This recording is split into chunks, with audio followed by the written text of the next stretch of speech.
Switzerland, a country that hasn't fought in a war for more than 500 years, even though it's right between France, Italy, and the most peaceful nation that definitely didn't start 2 world wars and destroy all of Europe. A country that's been rich for decades without having oil or many natural resources, where people today only need to work 4 days to afford the newest iPhone. A country where there's a statue of a man eating, babies? A land of wealth, prosperity, neutrality, and good health. Or is it? We're in a year sometime before 1200. The land around the Alps is occupied by the Helvetic Celts. But then came the Roman Empire, who said, "Get out, it's our place now." A few centuries later, 3 small cantons from the Alps didn't like how powerful everyone around them was, so they simply united. August 1st, 1291 became the official founding day of Switzerland. Fast forward, and other nations, including Austria, realized these guys were actually good at fighting after getting their asses kicked in the Battle of Morgarten. This was one of the reasons why Switzerland efficiently made money, by selling mercenary soldiers to help other countries. They definitely felt pretty overconfident until they lost against France in the 16th century. After this huge defeat, Switzerland realized that fighting might be too risky, so they signed a peace agreement with France and decided to stay out of big wars forever.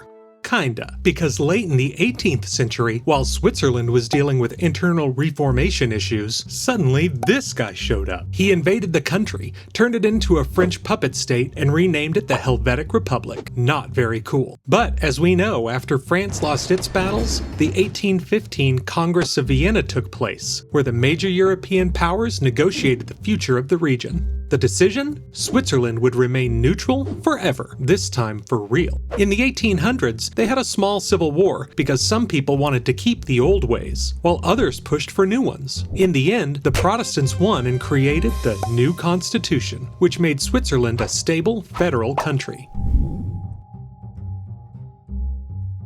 Despite not joining any wars for hundreds of years, the Swiss army wasn't inactive. Every man in Switzerland completed his compulsory military service, so the army could be mobilized quickly. When World War I broke out, Switzerland, surprisingly, stayed neutral, but stationed its army along the borders, just in case the Germans suddenly changed their mind and tried a blitzkrieg from the south. Luckily, the Alps made it much harder for Germany to attack. Imagine carrying a 30-ton tank all the way up there. And by the way, Germany and France were enemies. Those exact countries had people living in Switzerland. On the other hand, France had plans to attack Germany through Switzerland. But again, the same problem. Despite all this, the Swiss stayed united and made it through the First World War. Cool, 20 years of peace, and then war is here again. But a bigger one. Every country, especially in the heart of Europe, turns into hell. But Switzerland doesn't care. For Hitler, it wasn't really efficient to attack Switzerland. Even so, the Swiss government once again sent troops to the borders. Because what if this guy suddenly changed his mind? He actually thought about it. But once again, invading a well-prepared Switzerland would have been a dumb waste of an army. Instead of attacking, Germany used Swiss banks to store gold. Money, I got money. Speaking of banks, Switzerland loved banks. And do you know what's one thing that Swiss people loved more than banks? Making money from them. But during these years, Switzerland already was rich. So the question is, how did the country become so wealthy? A long time ago, Switzerland was simply poor. The land had a lot of mountains and lakes, but on the other hand, there was a lack of natural resources. Around the 1500s, people started manufacturing massively, and Switzerland wasn't an exception. Things like wool, cloth, or linen were being produced in some Swiss regions, especially as urbanization increased. During this time, some refugees came from France because of wars and moved to Switzerland. These newcomers were talented, knowing how to build a cool thingy on the wrist that shows us time. Moving into the 1800s, when industrialization started, every major country had coal to power factories, except Switzerland. But the Swiss were smart enough to realize they could make hydro energy from rivers. Another advantage of being neutral was that money stored in Swiss banks was simply safe. Would you rather put your money in an unstable country with 1,000 conflicts, wars, and protests, or Switzerland? That's exactly how rich people back then thought. Since 1713, Swiss bankers have followed one rule: don't talk about money. Revealing clients' info could simply send them to jail. During World War II, both the Allies and the Axis used Swiss banks to store money, even Germany, which probably talked to them like this. Hey, Switzerland, we'll probably invade invade you later and destroy your country, but could we possibly store some money in your banks?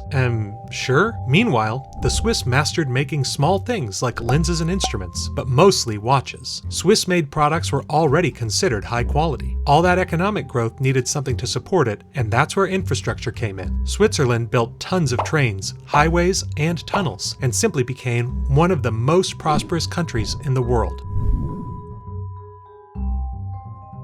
If we look at life in Switzerland today, the numbers are simply amazing. One of the highest GDPs per capita in the world, over 100,000 US dollars. A very strong economy with highly skilled workers and top-tier products. Chocolate, cheese, machines, medicine, watches, all of these exports are the reason why the country is so rich. The Swiss are also pretty good at making chemicals and pharmaceuticals. And they have this. The banks are still important, even though there's peace in Europe. Besides the East, Swiss banks remain the safest, managing over 2.4 trillion. Yes, that's 6% of the US debt. There's lots of money in Switzerland, but unlike other countries, the government isn't so greedy, and taxes are lower than in almost every European nation. People in Switzerland make the most and pay the least. That's surely a win-win situation. Okay, but when the government is so polite to its citizens, surely they control everything and the country is an absolute monarch. No, Switzerland is a direct democracy. The power to make decisions belongs to the people. In conclusion, life in Switzerland consists of making money, low taxes, a high-quality education system, great healthcare, and beautiful nature. That sounds too good to be true.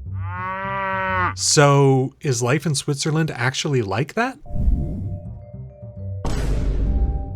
Every coin has two sides, and Switzerland, not an exception. The main problem is, high quality often means high cost. If we look at everyday things, they're not just expensive, but painfully expensive. This also applies to healthcare, childcare, basically every kind of care that costs money. Because of that, 1 in 5 people skip necessary medical services. Yeah, not really a good statistic to have. This money problem mostly affects older people, especially women, who often struggle to live by themselves. Single women with children have it even worse. The tax system usually punishes second earners, who are often women, with higher taxes when they work full-time. And the most absurd one? Married couples pay even more than unmarried people. The day you get married should be full of joy, the best day of your life. And there goes Switzerland like, hey, don't forget about your marriage penalty. Enough of the money problems. At least we have a super democratic system that is super slow. When there are votes on new laws, it's not just a few hundred people in Congress, but 9 million. That means new votes can take forever, and people usually can't agree, making things move like a snail. But despite all this, at least there isn't anything shady going on with their banks. Wrong. As we know, Nazi Germany stored its gold there, even gold taken from Holocaust victims.